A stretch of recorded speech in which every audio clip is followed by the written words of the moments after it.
जय हो। मैं हूं संदीप अखिल। आप देखो तो हमारे साथ हमारा विशेष कार्यक्रम मोर बचपन मोर आज़ादी।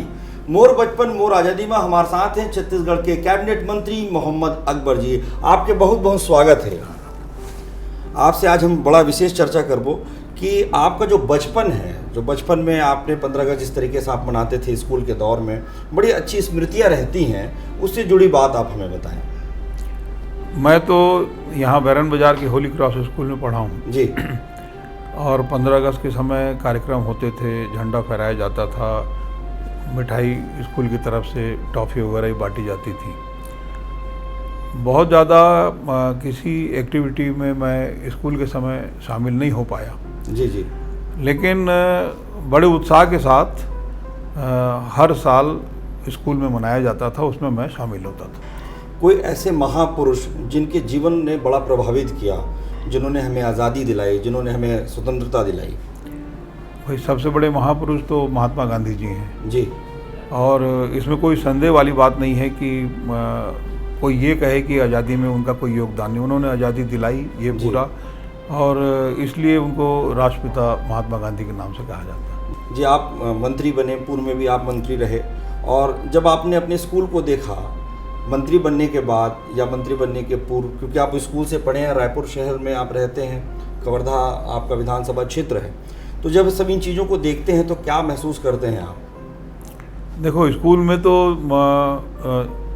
पहले प्रारंभिक शिक्षा तो मैट्रिक तक होली क्रॉस स्कूल में, उसके बाद फिर दुर्गा महाविद्यालय से कॉलेज की पढ़ाई।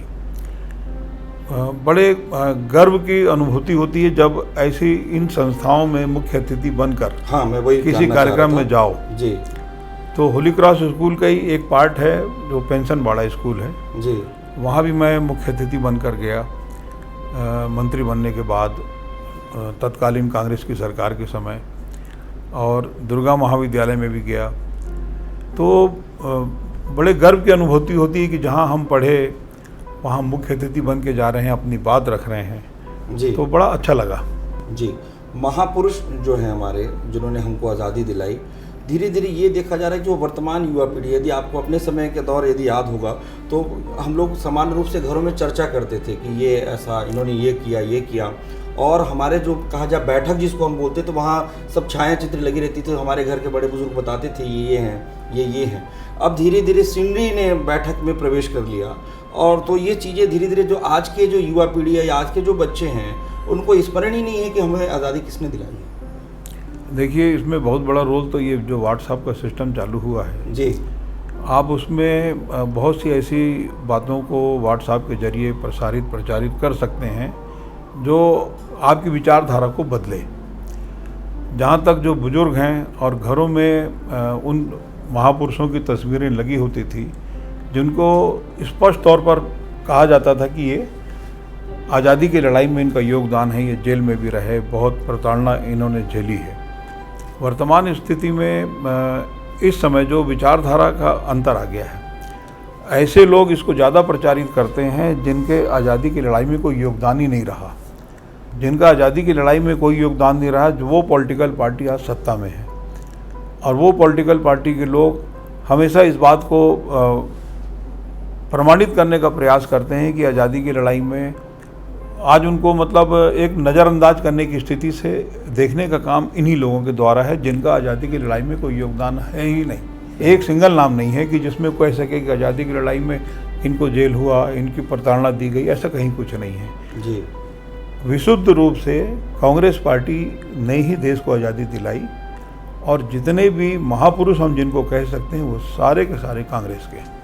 आज के समय में ये देखा जाता है कि 15 अगस्त है या 26 जो हमारे राष्ट्रीय पर्व हैं, वो धीरे धीरे ये हो रहा है कि छुट्टी के रूप में तब्दील होते जा रहे हैं। लोगों से छुट्टी के दिन के रूप में लेते हैं। वस्तुतः ये स्मरण करने का दिन है कि हमें आज़ादी कैसे मिली है, किस तरीके से हमने आज़ादी पाई है। देखिए, ऐसा है कि आज़ादी में जिनका योगदान रहा उनको याद करने का दिन है, खुशी का दिन तो है, उत्साह के रूप में कि उस दिन हम पूरी तरह से स्वतंत्र हो गए, सारी व्यवस्थाएं हमारे अनुसार हो गई, किसी के अधीन हम नहीं रहे, तो खुशी का दिन तो है जी। लेकिन साथ साथ स्मरण भी करना चाहिए, और इस पूरे समय में जो देश ने तरक्की की आज़ादी के बाद, एक समय ऐसा था कि हम अनाज के मामले में आत्मनिर्भर नहीं थे। बिल्कुल। आज की स्थिति में 3 करोड़ 8 लाख के लगभग का हमारा कैपेसिटी है जिसमें हम चावल रखते हैं। डबल कैपेसिटी में हमारा भंडारण है, मतलब अनाज के मामले में हम पूरी तरह से आत्मनिर्भर हो चुके हैं। सबसे बड़ी बात यह होती है कि भाई आदमी की भूख कैसे मिटे, और उसके लिए अन्न की ज़रूरत है। एक समय ऐसा भी था अकाल के समय में जब अमेरिका का लाल गेहूँ आता था जी, और वो लाल गेहूँ वो गेहूँ था जो समुद्र में फेंका जाता था, उसको डाल देते थे। वो लाइन लगा के लोग उसको अकाल के समय लाइन लगा के लोग लेते थे और उसी को खाते थे। आज वो स्थिति हमारे पास नहीं है। कोरोना महामारी को लेकर आपने देखा कि राज्य सरकार लगातार पहले 1 महीने का, फिर 2 महीने का, फिर 3 महीने का निःशुल्क अनाज दे रही है जी। उसका कारण ये है कि हम आत्मनिर्भर हैं। और आत्मनिर्भर क्यों बने? आत्मनिर्भर इसलिए बने कि हम आज़ाद हैं।